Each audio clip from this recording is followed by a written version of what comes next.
Golfklúbburinn Leynir á Akranesi hefur á skömmum tíma í samstarfi við Akraneskaupstað byggt 1000 fermetra frístundamiðstöð við golfvöllinn á Akranesi. Bygging miðstöðvarinnar gekk hratt og örugglega fyrir sig og tók framkvæmdir rétt 14 mánuði. Starfsemin komin á fullt og óhætt að segja að mikil ánægja sé með bygginguna sem og starfsemina hjá golfurum og öðrum gestum. Því húsið ekki bara hugsað fyrir golfara, þangað eru allir velkomnir, hvort sem í mat eða annað. Þetta æðisleg viðbót við okkar frábæra starf. Æðisleg, bara frábært, þetta bylting. Golf á Akranesi, það hefur verið svolítið sterkt. Bara bæði er það ekki svolítið gamall golfklúbbur og svo eru margir iðkendur hérna. Já, við hefum marga flotta kylfinga og bara sem dæmi Birgir Leifur Hafþórsson, margvaldur Íslandsmeistari, hann starfsmaður okkar núna og íþróttastjóri. Valdís Þóra, einn af okkar betri kvenkylfingum. Hún okkar félagsmaður og mikill sómi. Þórður Emil Ólafsson, formaður klúbbsins, Íslandsmeistari. Þannig að það má lengi telja. Við hefum fullt af flottum kylfingum. Húsið getur fangað þess vegna, kóra, danskennslu, fólk í spilavist.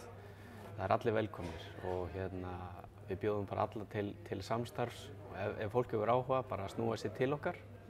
En kaupstaðurinn á húsið, þeir fjármögnuðu það.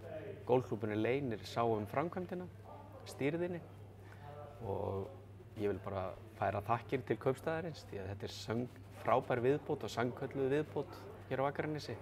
Edda, þú ert golfari alveg í húð og hár. Já, ég byrjaði 70 og ég 83 ára í dag.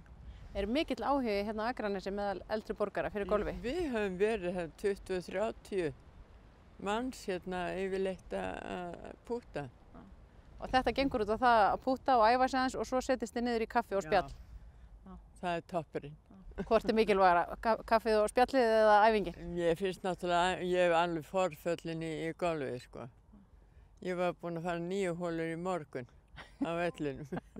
Hvað það við golfið sem gerir það svona skemmtilegt? Bara útiveran og bara kyrrðin og félagskapurinn og þetta bara svo gott fyrir líkamann. Þessi aðstaða nýja, hvað gefur þetta ykkur? Já, þetta nú fyrst skipti vetur sem við geta verið inni. Að vísa það bara 9 holu völlur, en það samt. Við fórum þar í febrúar, byrjun febrúar. Þannig að þetta gerir það verkum að þið getur verið allt árið að æfa golf? Já, hérna sko.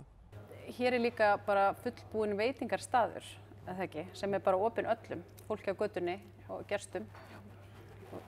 Galító reka þann veitingastað. Við gerðum samning og hófum samstarf við þá núna í vetur. Þannig að þeir verða hérna með okkur næstu árin og þetta viðbót hjá þeim. Þeir reka veitingastað hér neðar í bænum og ætla að vera með einfaldari veitingastað hér.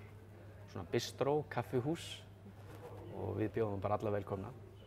Þetta ekki bara fyrir golfara. Hvað fólk að sækja í, svona golfararnir sem koma? Þeir eru meira í skyndibitunum. Þeir eru kannski nesta sig upp og drykkja sig upp fyrir hringinn. Svo eru þeir alveg sjúkir í hamborgara. Það raunveru þó sem við séum eitthvað 10 rétta matseðil, tandurkjúkling, kjúklingasalat, truflusteikasamlokuna frægu frá Galító og eðlilega ostborgara, baconborgara. Þá eru þeir steik fyrir þá sem hefur góðan hring. Þá vilja þeir örugglega gera vel við sig og geta fengið ribbæ. Flotta 250 g ribbæsteik. En þeir eru alveg grimmir í borgarunum, sko. Burger og bjór er eitthvað sem held ég að verið fundið upp á golfvelli. Á golfvelli, já. Já. Sérstæða vallarins fyrir utan þetta fallega fjall sem vakir yfir golfurum. Hver hún? Sérstæðan oft talin vera hvað hann þægilegur á fótinn. Hann að mestu leyti allur bara á svona sléttu undirlendi og hann hentar öllum aldurshópum. Þetta keppnisvöllur, hann getur reynt á, hann refsar og hann einn af þeim lengri á landinu. Þannig að já, þetta skemmtilegu völlur og bara býður upp á ýmis tækifæri og svona ögrar fólki. Hann töluvert sóttur af utanbæjar fólki? Hann mjög mikið sóttur. Við erum að fá í kringum 80.000 heimsóknir á hverju sumri og þeir sem koma frá Reykjavík eða höfuðborgarsvæðinu, annars staðar frá, þeir eru svona í kringum 13.000. Þannig að þetta svona einn af seglum Akranes, Garðavöllur.